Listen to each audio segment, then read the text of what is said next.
नमस्कार, ANB news में आपका बहुत बहुत स्वागत है। मैं हूं नवीन पांडे। क्या दिल्ली में राष्ट्रपति शासन लगाने की तैयारी हो चुकी है? दिल्ली के मुख्यमंत्री अरविंद केजरीवाल जेल में हैं। वैसे सुप्रीम कोर्ट ने 12 जुलाई को ईडी मामले में केजरीवाल को अंतरिम जमानत दे दी थी, लेकिन भ्रष्टाचार के दूसरे केस में वे अभी भी जमानत का इंतजार कर रहे हैं।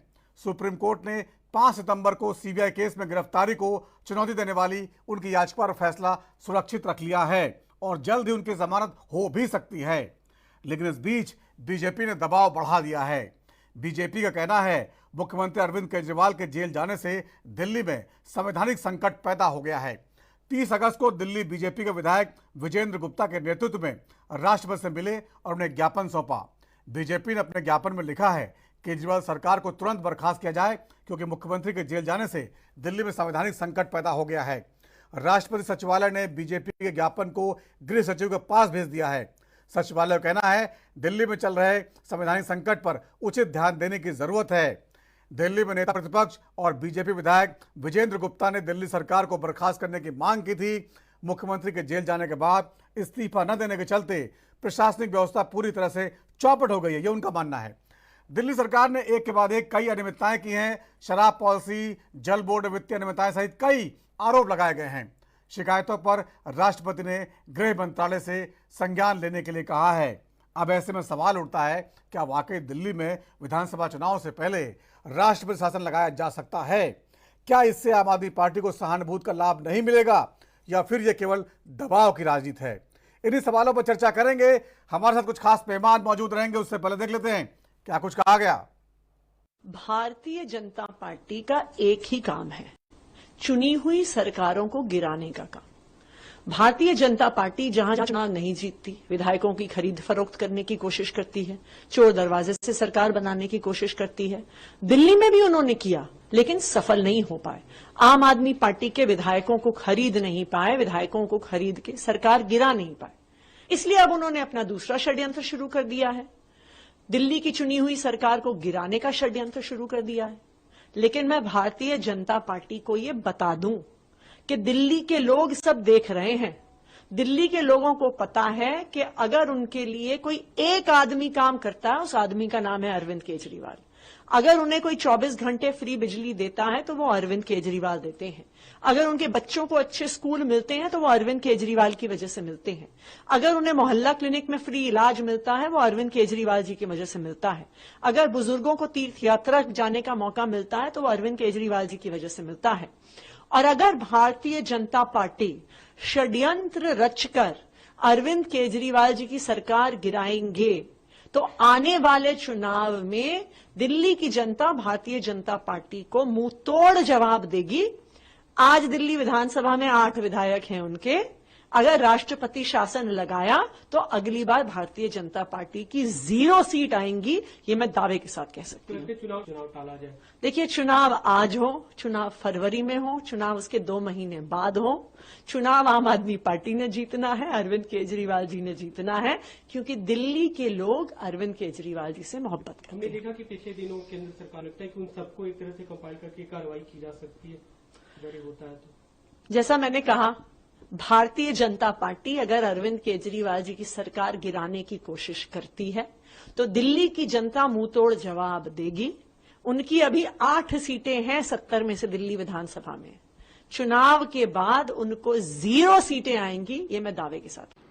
30 अगस्त को भारतीय जनता पार्टी के विधायकों का एक प्रतिनिधिमंडल मेरे नेतृत्व में महामहिम राष्ट्रपति जी से मिला था और हमने उनको एक ज्ञापन सौंपा था और उनको दिल्ली की वस्तु स्थिति के बारे में अवगत कराया था कि किस तरह से दिल्ली में गवर्नेंस पैरालिसिस है, किस तरह से थोड़ी सी बारिश में 50 लोगों की मौत हो गई डूबने से, सड़कों की हालत ख़राब है, ड्रेनेज की हालत ख़राब है, सीवेज पूरी तरह से कोलैप्स है और 5 महीने से दिल्ली का असेंबली का सेशन तक नहीं हुआ, 5 महीने से दिल्ली की कैबिनेट नहीं हुई, मुख्यमंत्री जेल में है, जेल से सरकार चलाने की बात कर रहे हैं, एक फाइल आज तक साइन नहीं की है। आज दिल्ली में अराजकता की स्थिति है, संविधान का खुला उल्लंघन हो रहा है, 6ठे दिल्ली वित्त आयोग का गठन तक नहीं किया गया जिसको 1 अप्रैल 2021 को लागू होना चाहिए था, संवैधानिक संकट है।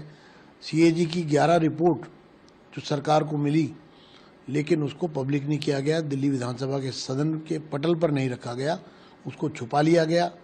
पीएसी में पिछले 10 साल में एक भी ऑडिट पैरे पर कोई संज्ञान नहीं लिया गया और कोई रिकमेंडेशन हाउस को नहीं की गई, यानी कि करप्शन का कंप्लीट साम्राज्य है। केंद्र की योजनाओं को दिल्ली में लागू नहीं होने दिया जा रहा। आयुष्मान भारत जैसी अति महत्वाकांक्षी योजना जिसमें गरीब को 5 लाख रुपए सालाना मिलते हैं अपना प्राइवेट अस्पताल में इलाज कराने के लिए, पूरे देश में वो योजना लागू है, लेकिन दिल्ली के गरीब को उस योजना से केजरीवाल सरकार ने जुड़ने नहीं। अरे भाई, मैं तो पहले भी कह चुका हूं, ये भाजपाइयों को तय करना है, उनको 4 महीने के बाद हारना है या अभी हारना है। अभी हारना चाहते हैं, अभी चुनाव डिक्लेयर करें, लेकिन राष्ट्रपति अभी हमें क्या दिक्कत है। मैं तो भाजपाइयों से खुलेआम कहना चाहता हूं आप लोगों के माध्यम से, ये दिल्ली की बीजेपी और मोदी जी को तय करना है कि उनको 4 महीने के बाद दिल्ली विधानसभा का चुनाव हारना है या 4 महीने पहले दिल्ली विधानसभा का चुनाव हारना है। कल घोषित करो ना तारीख, कल तारीख घोषित करो, कल तारीख घोषित करो, हम कहां पीछे हैं। उनको तय करना है भाजपाइयों को। अगर उनको ज्यादा उनको लग रहा है कि अभी हारने में हमें लेट हो रहा है, जल्दी हारना है, तो जल्दी घोषित करा दें। कहना चाहता हूं, अगर वो चाहते दिल्ली में राष्ट्रपति शासन लागू हो तो उनको इसका मतलब 4 महीने पहले हारने की मंशा है, तो 4 महीने पहले हार जाए या 4 महीने बाद हार जाए। तो दिल्ली में संवैधानिक संकट बताकर राष्ट्रपति शासन का दबाव बनाया जा रहा है या इसके पीछे कोई राजनीति है, क्योंकि जनवरी में, अगले साल जनवरी में चुनाव होने वाले हैं विधानसभा के, और केजरीवाल सीएम जो हैं वो जेल में हैं और हो सकता है उनको जमानत मिल भी जाए, क्योंकि सुप्रीम कोर्ट में उनके दूसरे केस में जो करप्शन जुड़ा केस है उसमें जो है जमानत का फैसला जो है वो सुरक्षित है। ईडी वाले केस में उनको जमानत मिल चुकी है और इस केस में अगर जमानत मिल जाती है तो ये मुद्दा खत्म हो जाएगा। अगर नहीं मिलती है तो फिर क्या होगा, क्या वाकई राष्ट्रपति शासन लागू होगा और उसी के तहत चुनाव होंगे, क्या होगा और उससे क्या नफा नुकसान होगा, इन तमाम मुद्दों पर चर्चा करेंगे। हमारे साथ कुछ खास मेहमान जुड़े, उनके पास चलते हैं और बातचीत का सिलसिला शुरू करते हैं। आलोक बस जी है, नेता बीजेपी के, आपका बहुत बहुत स्वागत है आलोक जी। ज्ञान प्रकाश शुक्ला साहब है, नेता कांग्रेस के, आपका बहुत बहुत स्वागत है। पीयूष त्रिपाठी जी हैं, राजनीतिक विश्लेषक, आपका बहुत बहुत स्वागत है पीयूष जी। और संजीव निगम साहब है, प्रवक्ता आम आदमी पार्टी का, आपका बहुत बहुत स्वागत है संजीव जी। सबसे पहले आलोक जी आपके पास से आना चाहूंगा, बीजेपी लगातार मांग कर रही है, दिल्ली में संवैधानिक संकट है, दिल्ली में सारा काम काज हो रहा है, आम आदमी पार्टी कह रही है सारे मंत्री अपना काम देख रहे हैं, कोई दिक्कत नहीं है, किसी तरह की समस्या आने दी नहीं जा रही है, और आप लोग कह रहे हैं संवैधानिक संकट है और राष्ट्रपति जी ने संज्ञान ले लिया है, क्या होगा? देखिए, ये एक अभूतपूर्व मामला है जहां चीफ मिनिस्टर जेल के अंदर हैं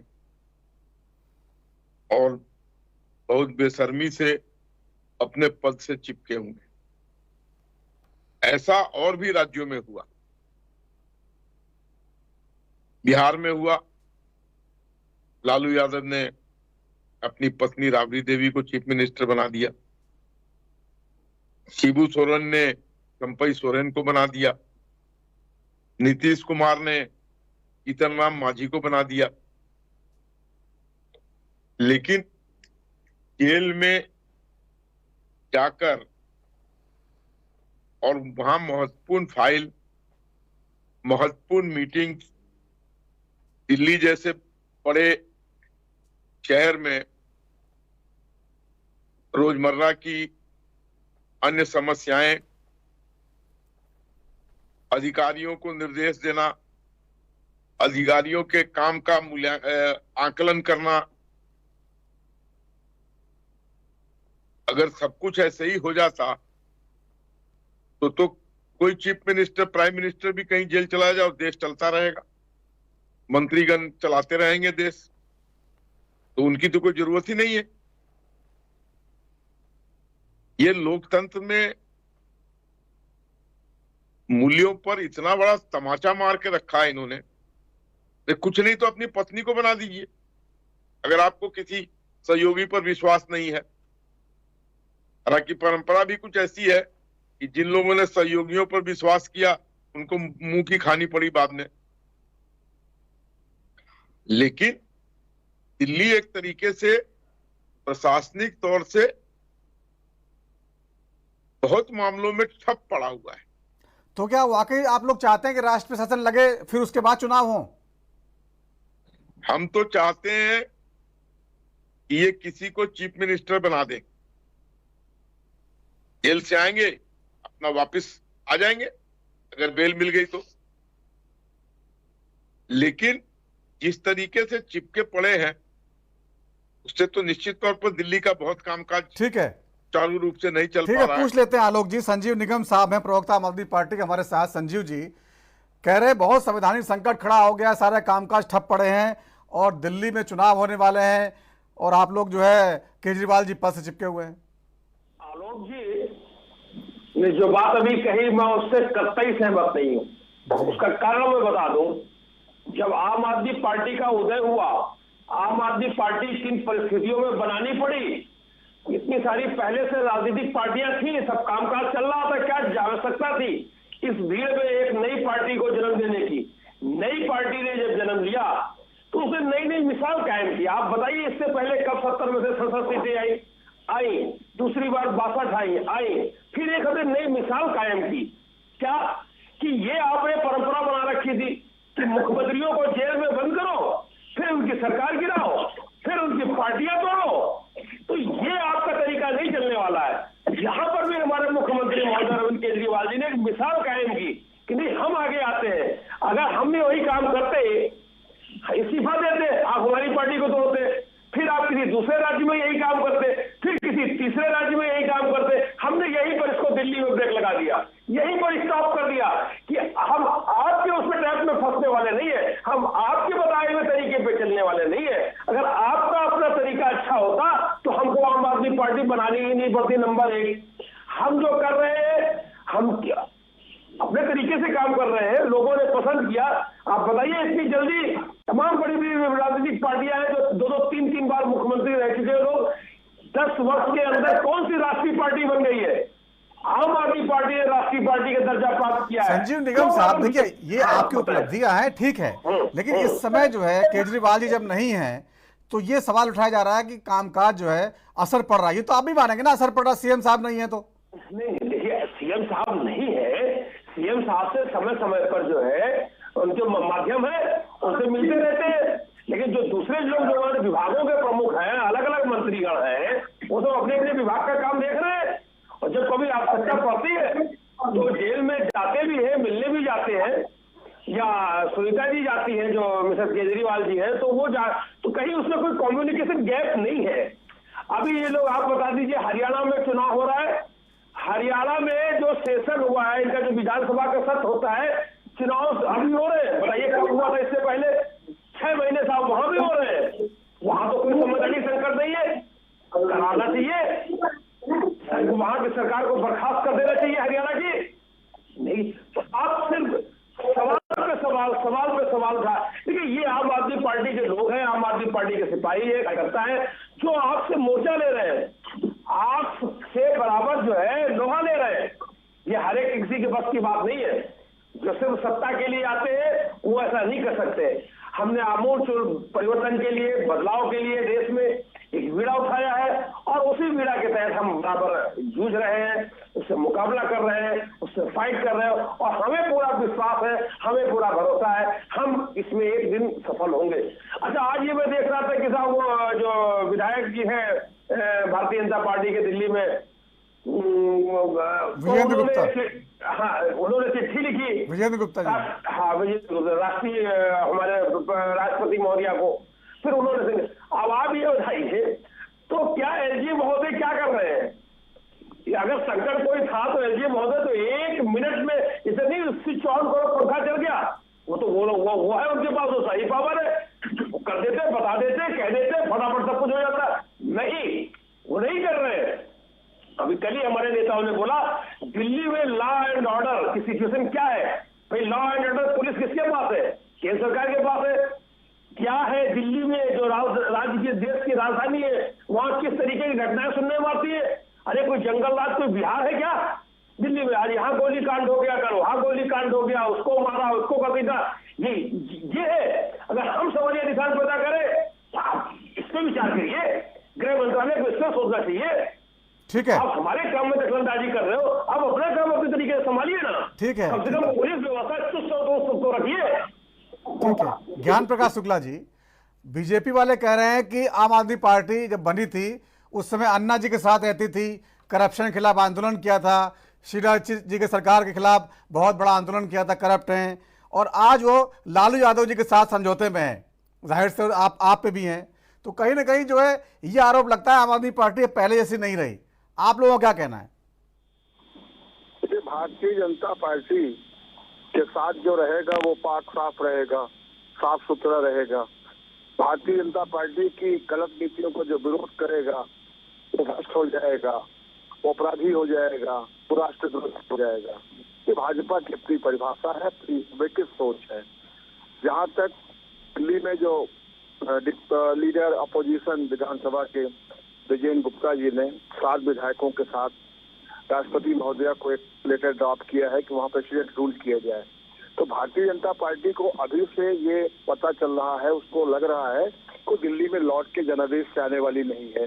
तो उनका प्रयास है कि पूरी तरीके से राष्ट्रपति शासन हो जाए।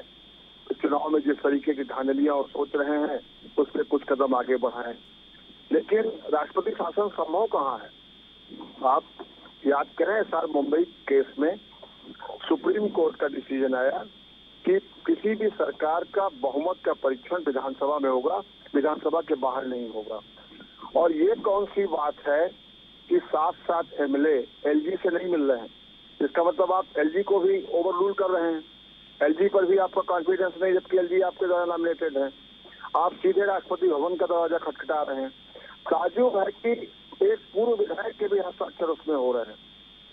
अगर आपको केजरीवाल जी की सरकार से असहमति है, उनकी कार्यशैली से आप असहमत हैं, तो आप हाउस में उसका प्रस्ताव लाइए और उसका प्रस्ताव लाइए, सरकार उसका सामना करेगी।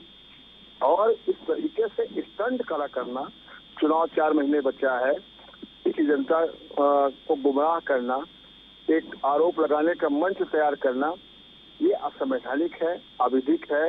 ये बीजेपी के द्वारा केवल पॉलिटिकल स्टंट एक और खड़ा किया गया दिल्ली में। आप केजरी बैठे हैं, अभी आम आदमी पार्टी के प्रवक्ता साहब सही कह रहे थे, लैंड ऑर्डर आपके पास है, ट्रांसफर पोस्टिंग आपके पास है, और मंत्रिपरिषद संविधान। जी बोलिए बोलिए।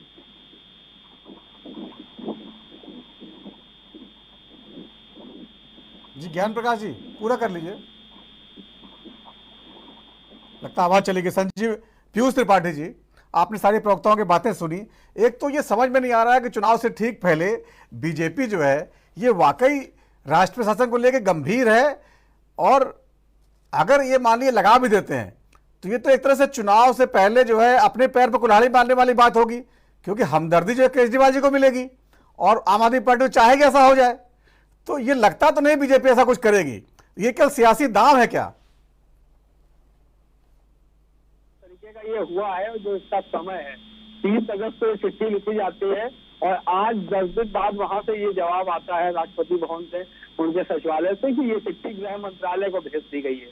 तो देख के तो ये ऐसा लग रहा है जिस तरीके का ये ताना बाना बुना गया कि एक पॉलिटिकल स्टंट है। यहाँ पे एक चीज जरूर लगती है कि बीजेपी के सामने भी एक मजबूरी है कि जब वो जनता के सामने चुनाव में जाएंगे तो जनता पूछेगी कि आपने क्यों नहीं किया, कुछ नहीं किया आम आदमी पार्टी के खिलाफ।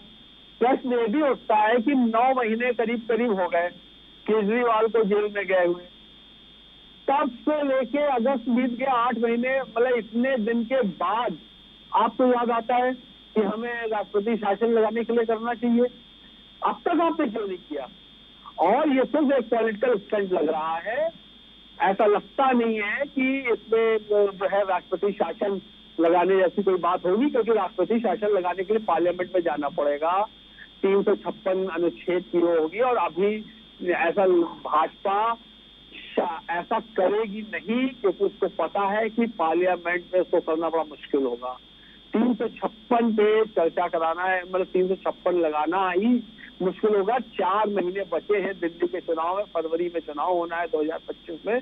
तो उसको देखते हुए लगता है कि ये सिर्फ एक पॉलिटिकल स्टंट है, एक माहौल बनाने की कोशिश की जा रही है। अभी हम लोग संजय सिंह को सुन रहे थे, संजय सिंह कह ही रहे थे कि जो है आप हमारी सरकार 4 महीने पहले डिसमिस कर दो। तो आम आदमी पार्टी तो चाहती है, केजरीवाल तो बहुत दिन से चाहते हैं कि उनको हटा दिया जाए, हटाए तो उनको सिंपैथी मिले, सिंपैथी न मिलने पाए, इसीलिए जेल में जब वो जमानत पे उनको छोड़ा गया लोकसभा चुनाव के दौरान।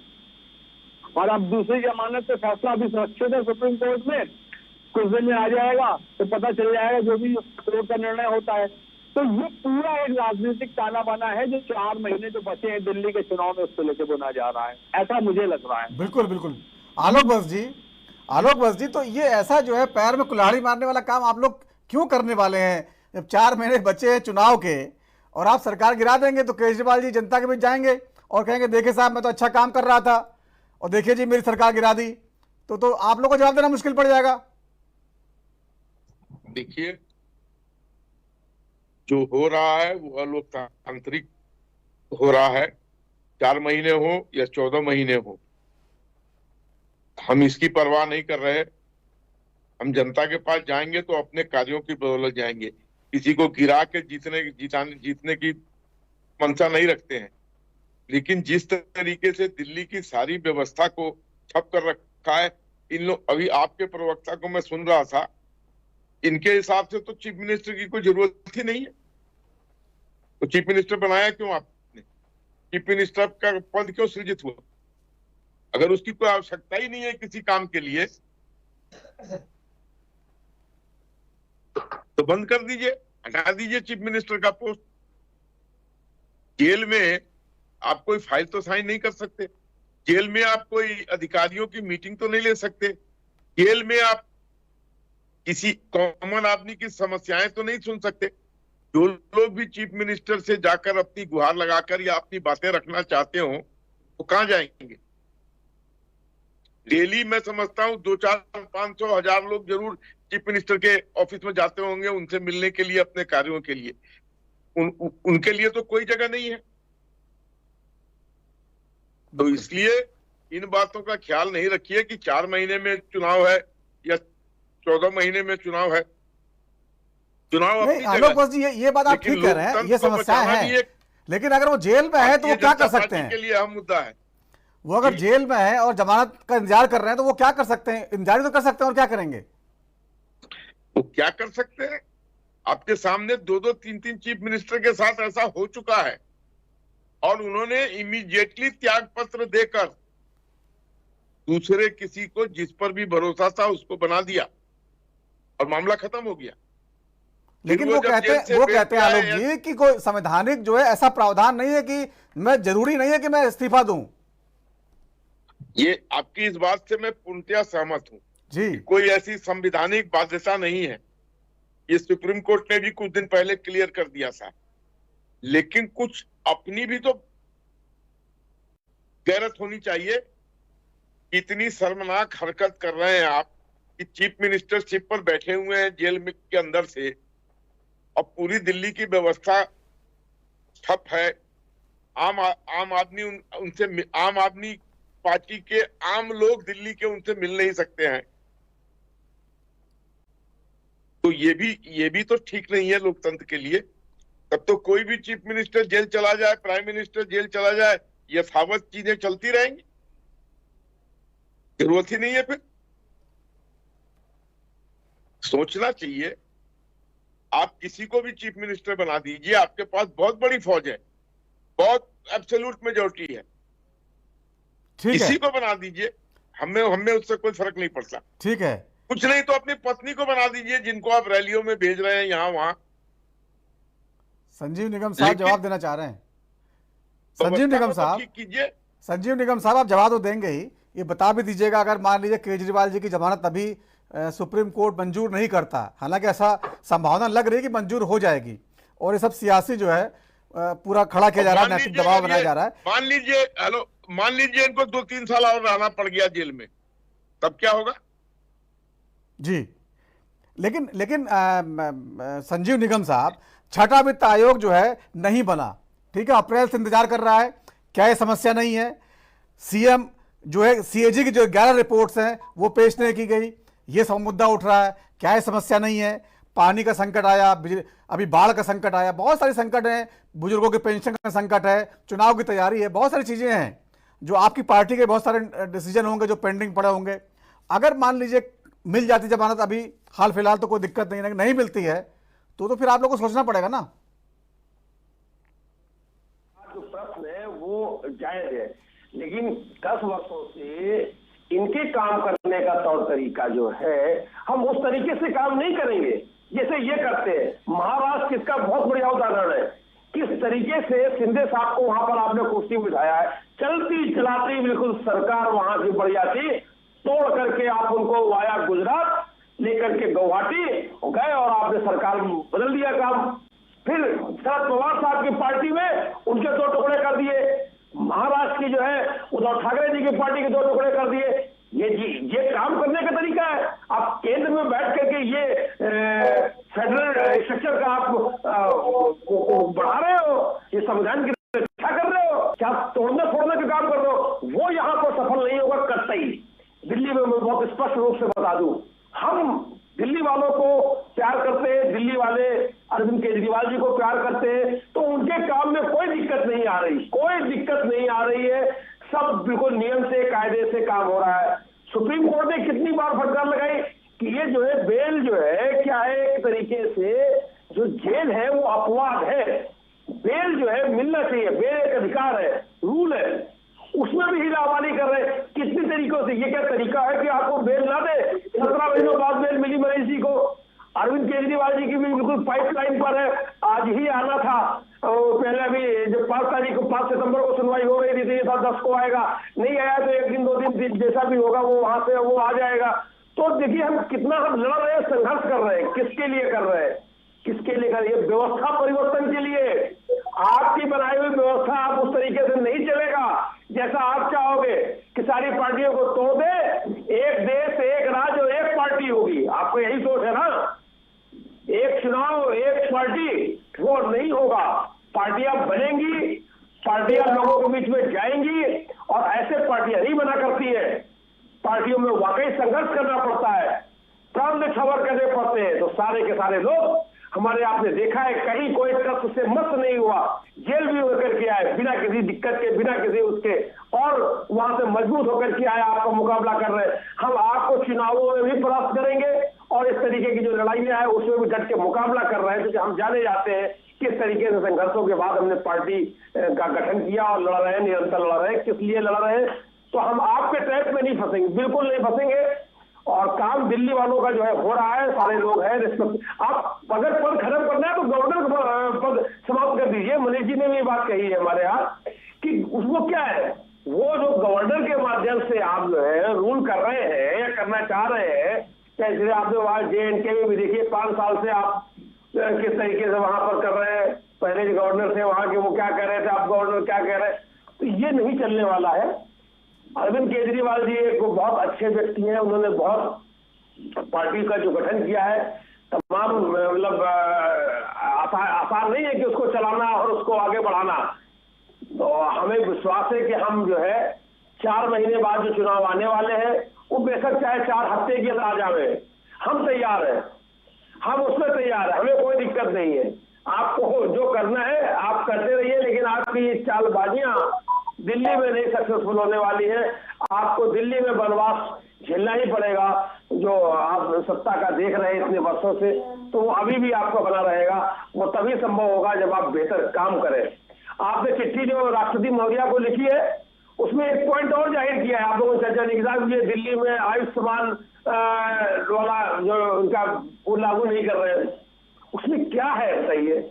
आयुष्मान जो आपने जो है स्कीम बना रखी है हेल्थ की, उसमें दिल्ली में लागू करने के लिए कुछ है? उसमें तो साहब उसकी लिमिट है 10,000 से जिसकी कम इनकम। दिल्ली में देखिए वेजेस ही इतने हाई है, तो वो चीजें दिल्ली को हम और अच्छी अच्छी व्यवस्था दे रहे हैं, हम अच्छे से काम कर रहे हैं। तो चीजें कोई बात नहीं, जो लग रहा है समय लग रहा है, हम मुकाबला कर रहे हैं, लेकिन हम इससे निखर करके आएंगे। दिल्ली के लोगों के लिए हम काम कर रहे हैं। ठीक है, बात मुझे कहनी थी। ठीक है संजीव जी, एक छोटा सा ब्रेक लेते हैं, ब्रेक के बाद लौटेंगे, इस चर्चा को आगे बढ़ाएंगे।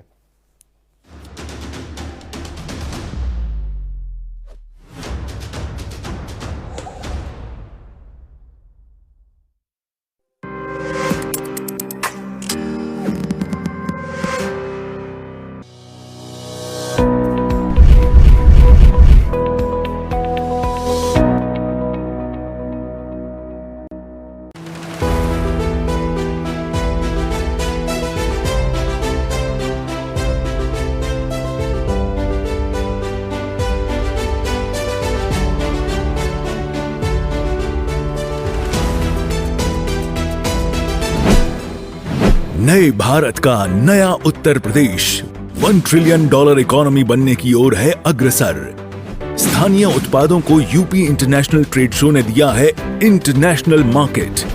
पहले संस्करण में 70,000 से अधिक खरीदारों और 3 लाख से अधिक आगंतुकों से कारोबारियों का बढ़ा है हौसला। यूपी इंटरनेशनल ट्रेड शो के द्वितीय संस्करण का आयोजन 25 से 29 सितंबर 2024 तक ग्रेटर नोएडा में किया जा रहा है। आइए इस वैश्विक व्यापारिक महाकुंभ का हिस्सा बनकर अपने व्यवसाय को दें नई दिशा। UP international trade show, sourcing का अद्वितीय मंच।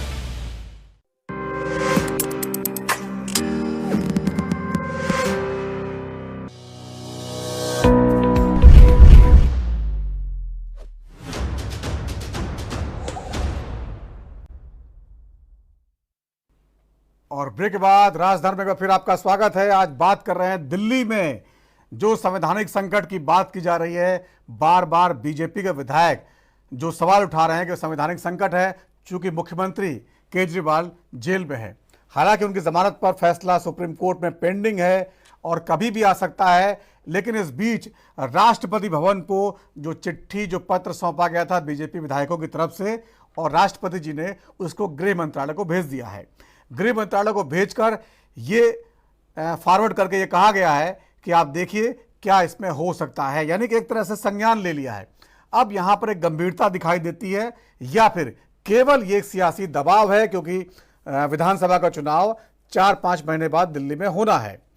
इसी पर चर्चा कर रहे हैं हमारे कुछ खास मेहमान हैं, उनके पास एक बार फिर चलते हैं। आलोक बस जी हैं, नेता बीजेपी के, ज्ञान प्रकाश शुक्ला जी हैं, नेता कांग्रेस की, पीयूष त्रिपाठी साहब हैं, राजनीतिक विश्लेषक, और संजीव निगम साहब हैं, प्रवक्ता आम आदमी पार्टी के। ज्ञान प्रकाश शुक्ला जी, आपके पास आना चाहूंगा। जिस तरह से आम आदमी पार्टी ने दिल्ली में आपकी शीला दीक्षित सरकार को हटाकर सत्ता पाई थी और लगातार तब से काबिज हैं केजरीवाल जी मुख्यमंत्री के तौर पर। हरियाणा में आप लोगों ने कोशिश की, राहुल गांधी जी ने कोशिश की समझौता हो जाए, लेकिन अभी तक हो नहीं पाया है और इसके संभावना ना के बराबर लग रही है। तो दिल्ली में भी क्या आप लोग जो कोशिश करेंगे क्योंकि चुनाव में जाने की, और इसीलिए अभी आप साथ खड़े हो रहे हैं आम आदमी पार्टी के संकट में? देखिए, समझौता चुनाव का एक अलग इशू होता है। कौन सा गठबंधन बनेगा, कौन सा गठबंधन नहीं बनेगा, ये एक अलग इशू है। लेकिन कांग्रेस इस बात से कभी भी सहमत नहीं होगी कि आप एक चुनी हुई सरकार को डिस्टर्ब करें, जैसा आप अभी तक किया है। कई राज्यों में आप कर चुके। महाराष्ट्र आपके सामने उदाहरण है, जिन उद्धव ठाकरे जी ने महाराष्ट्र में भारतीय जनता पार्टी को खड़ा होने की जगह दी। एक तरह से कह लें, पैर अगर भाजपा का महाराष्ट्र में पड़ा, उद्धव ठाकरे के कारण पड़ा, लेकिन आप ठाकरे जी के भी नहीं हुए। फिर उनके पूरे दल को, उनके परिवार को अलग करने में अपना सब कुछ लगा दिया। तो भाजपा जिस तरीके से विपक्ष की चुनी हुई सरकारों को अस्थिर करने का एक एजेंडा चला रही है, जब से सेंट्रल में आई हुई है, कांग्रेस उसके खिलाफ है। सरकार विपक्ष की किसी भी दल की हो, लेकिन अगर चुनी हुई सरकार है, उसके पास मैंडेट है, जनादेश है, वो ठीक ढंग से काम कर रही है, तो आप उसको अस्थिर करेंगे तो कांग्रेस इसका जबरदस्त विरोध करेगी। आम आदमी पार्टी की सरकार हो या किसी अन्य दल की सरकार हो, अगर अपोजिशन में बैठी हुई चुनी हुई सरकार को आप डिस्टर्ब करेंगे तो कांग्रेस का ये ठीक है। ज्ञान प्रकाश जी, ये तो आप बता चुके हैं। जो संवैधानिक संकट की बात की जा रही है दिल्ली में, जो कामकाज रुका है मुख्यमंत्री जी के जेल में रहने से, आप मानते हैं कि ये बात सही है या आपको लगता है कि नहीं सब कुछ ठीक चल रहा है, कोई दिक्कत नहीं है, सीएम साहब अगर जेल में हैं भी तो भी काम बहुत रूटीन तरीके से चल रहा है? मैंने पहले भी आपसे कहा कि दिल्ली का जो सबसे महत्वपूर्ण गवर्नमेंट का एक्शन पार्ट है वो है लॉ एंड ऑर्डर। दूसरा, अधिकारियों को आपने कहा कैसे निर्देश दिया जाए, ट्रांसफर पोस्टिंग आपके पास है। सारी शक्तियां, लगभग 2/3 शक्तियां आपने एलजी को दे रखी है। ऐसे में वहां संवैधानिक संकट होने का कोई सवाल ही नहीं उठता। वहां पे जो बिजली पानी की समस्या है, एजुकेशन की समस्या है, उसके लिए वहां के मंत्री, उस विभाग के मंत्री बेहतर कार्य कर रहे हैं। कहीं ऐसा संवैधानिक संकट नहीं है कि वहां पे मुख्यमंत्री अगर इस समय जेल में है तो वहां की सरकार को आप बर्खास्त कर दो, 356 लगा दो, प्रेसिडेंट रूल करो। ज्ञान प्रकाश जी, जो कहा जा रहा है सीएजी की जो रिपोर्ट्स हैं वो पेश नहीं की गई और छठा वित्त आयोग जो है, जो मांग है दिल्ली के कर्मचारियों की, उस पर फैसला नहीं हो पा रहा, ये संविधान का एक तरह से उल्लंघन बता रहे हैं। इस सबको आप मानते कि नहीं मानते हैं?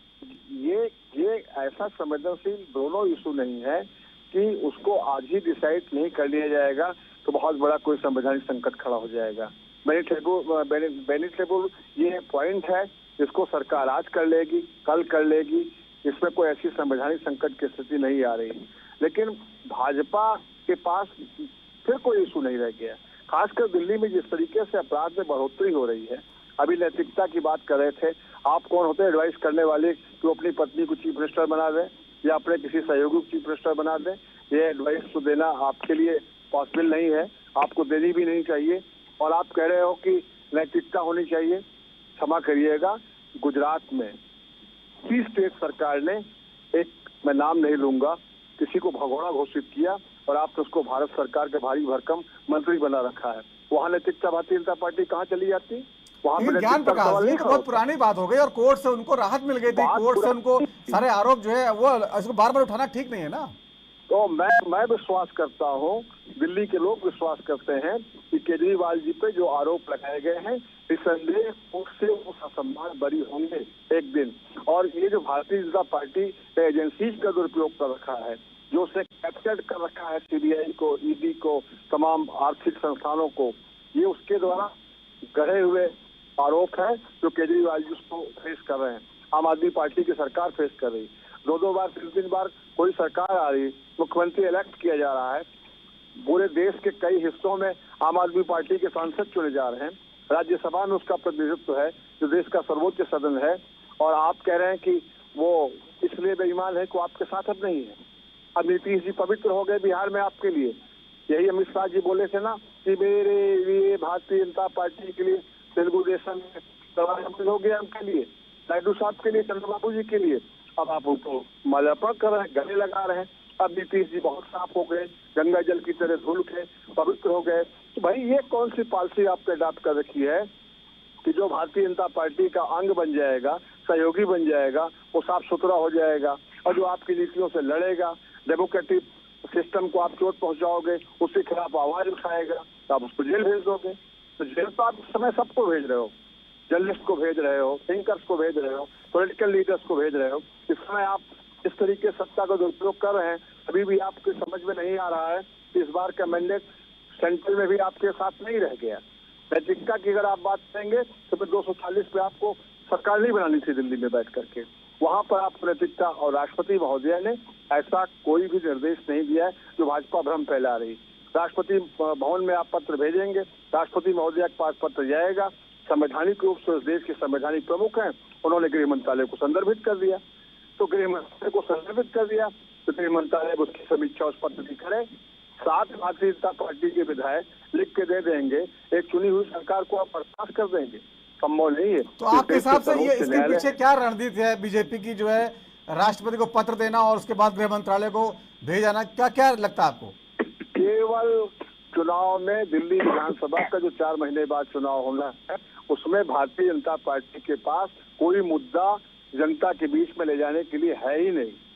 जनता पूछेगी सिक्योरिटी के पॉइंट पर, जनता पूछेगी दिल्ली सरकार के अधिकार को छीन करके आपने एलजी को पावरफुल क्यों किया, जनता पूछेगी कि दिल्ली की सड़कों पर रेप कैसे हो रहा है, मासूम लड़कियां बेटियां हमारी सुरक्षित क्यों नहीं है, जनता पूछेगी महंगाई का क्या हाल है, जनता पूछेगी महंगाई खा गई आपकी सालाना 2 करोड़ नौकरियां, तमाम चीजें जनता पूछेगी। जनता पूछेगी चाइना के सामने क्यों आप आंख नहीं मिला पा रहे हो, जनता पूछेगी आतंकवाद के काबू करने के लिए कार्रवाई क्यों नहीं कर पा रहे हो। तो उसका कोई जवाब तो भारतीय जनता पार्टी के पास ना आज है न कल होगा। तो भारतीय जनता पार्टी ठीक है ज्ञान प्रकाश जी, केवल खड़ा कर, ठीक है, आप नेशनल मुद्दों को लेकर आ गए। पीयूष त्रिपाठी जी, आपने देखा किस तरह कांग्रेस के प्रवक्ता बिल्कुल वही भाषा बोल रहे हैं जो आम आदमी पार्टी शायद इतना अच्छा बचाव न कर पाती, और जो बहुत अच्छा बचाव किया ज्ञान प्रकाश जी ने। तो आपको लगता है कि हरियाणा में इनका जो है समझौता नहीं हो पाया, दिल्ली में कुछ होगा उसके बाद भी जो है, इसकी क्या वजह हो सकती है आपको? अभी जो ज्ञान प्रकाश जी जिस तरीके से कह रहे हैं, उन्होंने कहा ना कि राजनीतिक रूप से मतलब पार्टी का समझौता हो चुनाव में, वो अलग चीज है उन्होंने कहा, और उनका केजरीवाल का सपोर्ट करना अलग चीज है, तो इस तरीके से उन्होंने उसको टालने की कोशिश की है कि हरियाणा में तो नहीं हुआ, दिल्ली में होगा नहीं होगा, लेकिन क्योंकि यहाँ पे बात एक विपक्ष वाली है और भाजपा के खिलाफ इन पार्टियों को मुद्दा, मैं तो ये कहता हूँ कि एक राजनीति का वो है, भाजपा अपनी राजनीति कर रही है, उसको भी एक माहौल बनाना है, 4-5 महीने बचे हैं विधानसभा के चुनाव में, और बाकी पार्टियों को यह है कि भाजपा का विरोध करना है, चुनाव में एक माहौल बनना है। दिल्ली में जब कांग्रेस वोट मांगने जाएगी तो आम आदमी पार्टी खिलाफ वोट मांगने जाएगी, अगर मान ली समझौता नहीं होता है तो वहां फिर जो जिस तरह से बचाव कर रहे हैं मुश्किल हो जाएगी। जी हाँ, बिल्कुल। अगर समझौता नहीं होता, जैसे कि हरियाणा में नहीं हुआ, अगर इनका दिल्ली में भी समझौता नहीं होता है आम आदमी पार्टी के साथ, तो बिल्कुल इनको इसका जवाब देना पड़ेगा कि आप तो खुले आम जो है इतनी बड़ी बड़ी बातें कर रहे थे, शोर से शोर मिला के बात कर रहे थे, और अब आपसे समझौता क्यों नहीं हुआ? हरियाणा में भी नहीं हुआ। आप देख लीजिए, आम आदमी पार्टी ने लगातार अपने प्रत्याशी खड़े कर दिए, सारी सीटों घोषित करती जा रही है लगातार, और इनके साथ समझौता नहीं हुआ।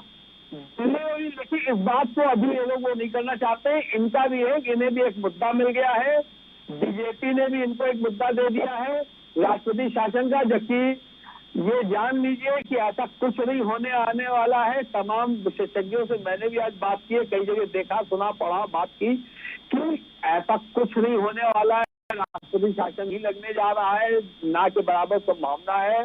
अरविंद केजरीवाल भी ये संभावना जताई जा रही है कि कुछ दिनों में, 1-2 दिन में या आगे 2-4 दिन में इनकी जमानत हो जाएगी। तो ये तो सिर्फ मुद्दे एक राजनीति की गई है।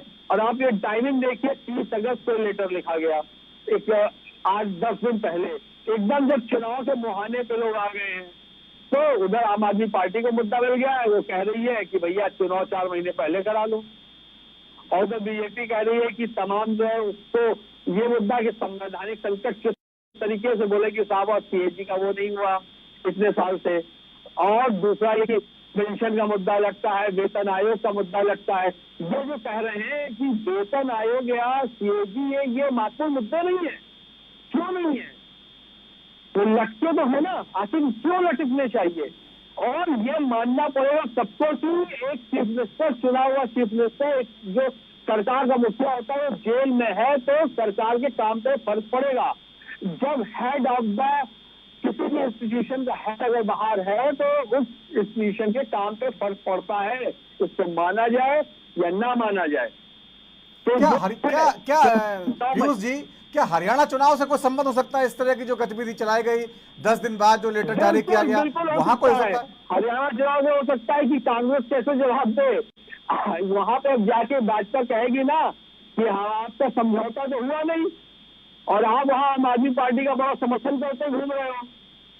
ये जरूर ये कहेंगे कि ये दोनों अलग अलग बातें हैं, कि आगे हमारा समझौता होता है कि नहीं होता, लेकिन हम समर्थन कर रहे हैं। समर्थन इसलिए कर रहे हैं कि वो विरोधी, हम भी विरोधी, सत्ताधारी दल के, तो समर्थन तो करना है, मजबूरी भी है, समर्थन करेंगे ही करेंगे। ये तो कह नहीं सकते कि राष्ट्रपति शासन का ये समर्थन करते हैं, तो जाहिर सी बात है अरविंद केजरीवाल और आम आदमी पार्टी का ही समर्थन करेंगे। ये है पूरी राजनीति। खाली बीजेपी भी ये चाहती है कि थोड़ा सा मुद्दा बने चुनाव से पहले कि हम कुछ एक्टिव हैं, बीजेपी भी कह पाए कि नहीं हमने मुद्दे को उठाया। और आम आदमी पार्टी वो तो चाहती है, वो तो आज भी चाहती है कि हमारी सरकार को बर्खास्त कर दिया जाए। बिल्कुल, वो तो चाहती है कि हमदर्दी का लाभ मिले और बैठे बैठे जो है चुनाव जीत जाए। आज तो नहीं चाहते, अरविंद केजरीवाल तो बहुत लंबे समय से चाह रहे हैं, उनको जमानत इसीलिए लोकसभा चुनाव में मिल पाई। अब ये इसमें न्यायालय की बातें नहीं कहना चाहिए, लेकिन अगर उन्हें जमानत न मिलती तो भी एक सिंपैथी गेम करते। ठीक है, आलोक जमानत मिली, आगे भी जवाब मिल सकती है। तो लेकिन अगर अरविंद केजरीवाल को आज 9 महीने हो गए, उनको बीजेपी को भी चाहिए था कि उस वक्त क्यों नहीं उन्होंने इनके खिलाफ वो किया, उस वक्त मुद्दा लाना चाहिए था। तो बीजेपी भी शांत बैठी थी, लोकसभा चुनाव को देख रही थी, उसको लग रहा था कहीं कोई नया बवाल ना हो जाए, नई दिशा में नई राजनीति चली जाए। अब क्योंकि दिल्ली की राजनीति की बात है, और यहाँ पे आप देखिए दिल्ली की 7 सीटें लोकसभा की जरूर बीजेपी के पास है, लेकिन विधानसभा में आम आदमी पार्टी का बहुमत है, तो लड़ाई तो शुरू है। तो यहाँ पे प्रतिष्ठा का प्रश्न है। लगातार आम आदमी पार्टी जब से बनी है तब तो सत्ता में है, आम आदमी पार्टी लगातार चुनाव जीतती आ रही है, केजरीवाल लगातार मुख्यमंत्री है, तो बीजेपी के सामने एक ये भी है, चुनौती है। बिल्कुल। कि चलिए आलोक जी से क्या पूछते होगा, हैं, आलोक जी से पूछते हैं। आलोक बस जी, जिस तरह से लोकसभा चुनाव में भले बीजेपी आगे रही और आम आदमी पार्टी जो है कुछ कर नहीं पाई आपके साथ, तमाम समर्थन होने का दावा करने के बावजूद भी, लेकिन ये सब जानते हैं कि दिल्ली का जो मतदाता है वो लोकसभा चुनाव और विधानसभा चुनाव को अलग अलग तरीके से ट्रीट करता है और देखता है। उसके लोकसभा में और नेशनल और स्थानीय मुद्दे हैं, ये दिल्ली का मतदाता बहुत अच्छी तरीके से जज कर लेता है। इसलिए कहीं ये जो है, अगर आप लोकसभा चुनाव के हिसाब से उम्मीद कर रहे हैं कि लोकसभा हम जीते हैं तो विधानसभा में जीत जाएंगे। देखिए, कांग्रेस के प्रवक्ता तो मैं सुन रहा था, जितनी आपकी तारीफ की पुले बांध रहे थे वो, और आपके समर्थन में जितनी ज्ञानवर्धक बातें बोल रहे थे, तो थोड़ा इतिहास के पन्नों में ले जाना चाहता हूं। जिस समय लिकर का स्कैम हुआ था, सबसे ज्यादा प्रदर्शन आम आदमी के खिलाफ कांग्रेस ने किया था। अजय माकन के नेतृत्व में डेली धरना जुलूस प्रदर्शन होता था। और ये कैसा मिलन है, ये देश के लोग जानना चाहते हैं कि दिल्ली में आप एक दूसरे से तालमेल की बात करते हैं और बगल के हरियाणा में आप डाइवोर्स हो जाते हैं, जम्मू कश्मीर में आप डाइवोर्स हो जाते हैं और दिल्ली में आप मैरिड हो जाते हैं। तो ये बातें थोड़ा देश की जनता जानना चाहती है, कैसा अलायंस है, कैसी एकजुटता है। कहीं तो आप गले मिलके एक दूसरे के लिए चांद निछावर करने की बात करते हैं और कहीं एक दूसरे के दुश्मन बन के आप एक दूसरे के ऊपर कीचड़ उछालते हैं और उनको उनका भला बुरा कहते हैं। आज हरियाणा में इन्होंने 20 तो अनाउंस कर दिए सीटें, और भी सीटें अनाउंस करेंगे, जैसा संजय सिंह जी ने कहा है कि टोटल 90 सीटों पर लड़ेंगे। तो वहां ये किसका गुणगान करेंगे? कांग्रेस का गुणगान करते नजर आएंगे जिस तरीके से अभी गुणगान कर रहे थे। तो देश की जनता को आप लोगों ने मान लिया है कि देश की जनता बेवकूफ है, हम जो चाहे करेंगे लेकिन देश की जनता हमारे साथ हो। क्यों कांग्रेस ने सबसे ज्यादा जुलूस प्रदर्शन किया था लिकर स्कैम में केजरीवाल जी के खिलाफ? आज कोई जवाब है इनके पास? इसलिए देश की जनता प्रबुद्ध है, इनके झांसे में नहीं आने वाली है। लोकतंत्र को जिस तरीके से लोकतंत्र को दमन करके ये जेल से सरकार बनाने की कवायद कर रहे हैं, मैं पूछना चाहता हूं कि आपके प्रवक्ता से, अगर 3 साल तक वो जेल में रह गए तो 3 साल तक आप बगैर चीफ मिनिस्टर के सरकार चलाएंगे? कौन जानता है कि कितने दिन के बाद उनको बेल मिलेगा? हो सकता है अगली डेट पे मिल जाए, हो सकता है 3 बरस ना मिले। 9 महीने तो हो गए उनको, लगातार उनके बेल पिटीशन रिजेक्ट हुए हैं। इसलिए कृपया भारतीय लोकतंत्र की खूबसूरती को बनाए रखिए। आप चीफ मिनिस्टर के पद से त्यागपत्र दीजिए। मैं किसी का नाम नहीं सजेस्ट करता हूं, जिसको मर्जी बनाइए, आपके पास बहुत बड़ी फौज है, लेकिन लोकतंत्र की मर्यादा को स्थापित कीजिए, इतना मेरा आपसे निवेदन है। ठीक है, संजीव निगम साहब जवाब देने के लिए बेकरार हैं और लेकिन सवाल यहाँ पर यह भी है संजीव निगम साहब कि हरियाणा चुनाव में तो आपको बड़ा दिक्कत हो जाएगा कि कांग्रेस के साथ जो है समझौता आपका हुआ नहीं है। अब वहां पर आप कैसे आरोप लगाइएगा कांग्रेस प्रत्याशी के खिलाफ, जो है कैसे कहिएगा? पहले आलोक जी की प्रश्न का इन्होंने कहा साहब भारतीय लोकतंत्र की खूबसूरती है, तो हमारे न्याय व्यवस्था की भी जो है बहुत खूबसूरती है। ऐसा मत बोले कि 3 साल तक आगे जमानत करी। अभी जो नया कानून आपने बनाया है उसमें 3 साल के अंदर तो आप जो है ट्रायल को भी फाइनल कर देने की बात आप लेकर के आए कि 3 साल में हम जो है ट्रायल को जो है उसमें समीक्षा करके उसका निर्णय दे देंगे। तो आप अभी तो ऐसा मत बोलिए, हमें पूरा भरोसा है न्याय व्यवस्था पर और जो भी होगा आप उसमें। और रही बात आपने कहा कि तब आप किसके साथ अलायंस कर रहे हो, आप भूल गए? दिलाऊं पुरानी यादें? और पुरानी पीडीपी के साथ आपने कैसे तालमेल करके सरकार बना ली जम्मू कश्मीर में? और पहले दिलाऊं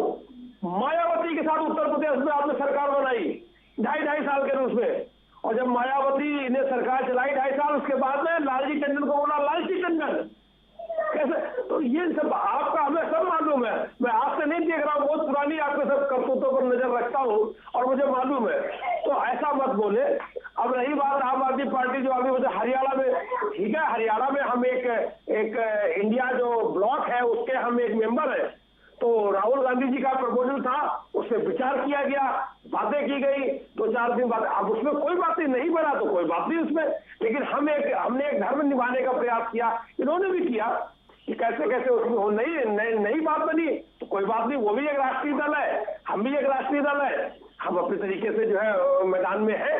तो लेकिन हरियाणा में मैं आपको फरमाल बुला दूं कि जो वर्तमान सरकार है भारतीय जनता पार्टी की, इसकी अब पुनरावृत्ति नहीं होगी हरियाणा में, क्योंकि मैं देख रहा हूं ना, आपकी जो भाषा शैली है, आकार करने के तौर तरीके हैं, आप जैसे कि हर विभाग का मंत्री होता है ना, एक विभाग का,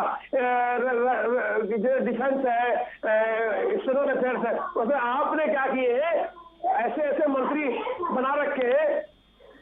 क्या हाल हुआ आपकी स्मृति ईरानी का, यही बोलने की जो है इनकी बहुत कला थी ना।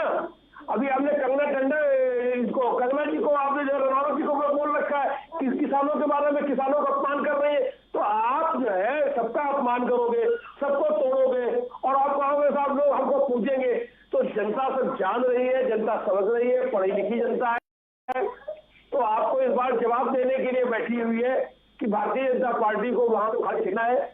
हरियाणा से आपने अभी लोकसभा चुनाव में देखा है किस प्रकार से आप बैठे हुए हैं, बैसाखी में बैठे हुए हैं, इसके बावजूद आप जानते हुए भी, आप सबको मालूम होते हुए भी, ये तो पूछिए 56 इंच का सीना है प्रधानमंत्री महोदय का, वो जवाब देंगे क्या महसूस करते हैं, क्या वाकई जो है अभी वो 56 इंच का है या उसमें कुछ सिकुड़न आ गई है। भाई जब वो 303 था तो 56 इंच का था, समझ में आ रहा था, अब तो 272 भी नहीं है, उसका भी नीचे है। तो काम करने की जो शैली है, आप कहते कुछ है, करते कुछ है, बोलते कुछ है, जुमला बताते हैं अपनी कह हुई बातों को, तो ऐसा करना छोड़ दीजिए। लेकिन आप मानेंगे नहीं, आप उससे बाज नहीं आएंगे, तो छोड़ दीजिए, मुकाबला होगा जनता के बीच में और जनता तय कर लेगी अपने हिसाब से, जिसको जो पसंद करना होगा। ठीक है संजीव जी, ठीक है, ज्ञान प्रकाश जी से पूछ लेते हैं हरियाणा में क्या होगा। ज्ञान प्रकाश जी, हरियाणा में आप लोग आम आदमी पार्टी पे हमला करने से बचेंगे ना फिर, अब जिस तरह से आप दिल्ली में समर्थन कर रहे हैं? मैं फिर आपसे कह रहा हूँ, बड़ी विनम्रता पूर्वक कह रहा हूँ कि राजनीतिक मुद्दे अलग होते हैं, इलेक्शन के मुद्दे अलग होते हैं। हम यहाँ ये कैसे अलग होते हैं? राजनीतिक मुद्दे अलग होते हैं, इलेक्शन के मुद्दे अलग, ये क्या बात हुई भाई? इलेक्शन के मुद्दों पर राजनीति होती है? नहीं, संवैधानिक मूल्यों को बचाने के लिए इंडिया ब्लॉक बना, संवैधानिक मूल्यों की रक्षा के लिए इंडिया गठबंधन साथ आया, हमें लोकसभा में बड़ा अच्छा उसका परफॉर्मेंस मिला, संवैधानिक संस्थाओं को बचाने के लिए लड़ रहे हैं। तो जहां संवैधानिक ढांचे पे हमला होगा वहां पे हम उस संस्था के साथ खड़े होंगे, उस सरकार के साथ खड़े होंगे जो चुनी हुई स्टेट की सरकार की, खास करके अगर विपक्ष की सरकार है और इस इशू पर आप उसको जो है डिस्टर्ब करने का प्रयास करेंगे, अनकॉन्स्टिट्यूशनली आप उसको हैरेस करने का प्रयास करेंगे, तो वहां फिर चुनाव गौर हो जाता है, चुनाव सेकेंड नहीं थर्ड पॉइंट पर चला जाता है। हमारा चुनाव में गठबंधन होगा नहीं होगा, आमने सामने लड़ेंगे, क्या इशू लेकर आम आदमी पार्टी आएगी, क्या इशू लेकर कांग्रेस आएगी, क्या भाजपा का इशू होगा, वो इससे बहुत ज्ञान प्रकाश जी, अभी चूंकि मुद्दा दिल्ली और हरियाणा अगल बगल हैं, दिल्ली के मुद्दे हरियाणा में असर करते हैं। अभी जब आप चुनाव प्रचार में जा रहे हैं हरियाणा में, तो आप कहीं ना कहीं ये बचाव करेंगे ना कि भाई केजरीवाल जी के खिलाफ गलत हो रहा है? चुनाव प्रचार में हम स्पष्ट कहेंगे कि केजरीवाल जी की सरकार को जिस तरीके से भारतीय जनता पार्टी असंवैधानिक ढंग से डिस्टर्ब करना चाहती है, कांग्रेस केजरीवाल जी की सरकार के साथ इसलिए खड़ी है कि डेमोक्रेटिक स्टेट में हम एक चुनी हुई सरकार को, खास करके जो विपक्ष की सरकार है, उसको आज से नहीं होने देंगे। ये कांग्रेस का वायदा लोकसभा चुनाव में भी देश के सामने क्लियर हो चुका है कि हम भारतीय जनता पार्टी के असंवैधानिक कृत्यों का विरोध करते रहेंगे। हम संविधान की रक्षा के लिए हर वो कदम उठाएंगे जो कदम जरूरी होगा, हमारा राजनीतिक फायदा हो, राजनीतिक नुकसान हो, इसकी परवाह हम नहीं करेंगे।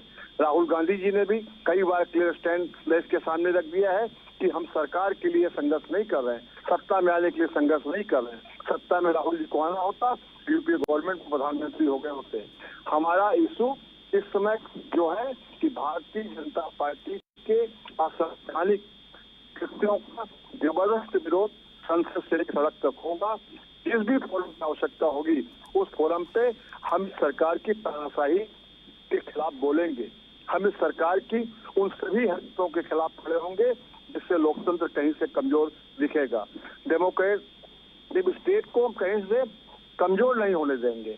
लोकतांत्रिक मूल्यों की रक्षा के लिए हमारा वचनबद्धता है, हमारी पहली प्राथमिकता है, हमारा पहला एजेंडा है कि हम इस देश में संवैधानिक मूल्यों की रक्षा के लिए वो संघर्ष करेंगे। हम बलिदान देने से पीछे नहीं हटते। जरूरत पड़ी इस देश को तो हमारे दो नेताओं ने शहादत तक दी है, तो हम सत्ता को तिलांजलि देते हैं। ऐसी सत्ता हमें नहीं चाहिए जिस सत्ता के नाम पर, जिस सत्ता के न्योते के नाम पर इस देश में संविधान खत्म हो जाए। ठीक है, इस देश में संवैधानिक मूल्यों की हत्या हो ठीक है। जाए। ज्ञान प्रकाश, सत्ता आपको नहीं चाहिए, आपको नैतिक रूप से जो है समर्थन करना है, संवैधानिक रूप से आप साथ हैं। बहुत बहुत धन्यवाद चर्चा में शामिल होने के लिए सभी मानों का। तो राष्ट्र धर्म में आज इतना ही। वक्त थोड़े से ब्रेक का है और ब्रेक के बाद भी खबरों का सिलसिला जारी रहेगा। नमस्कार।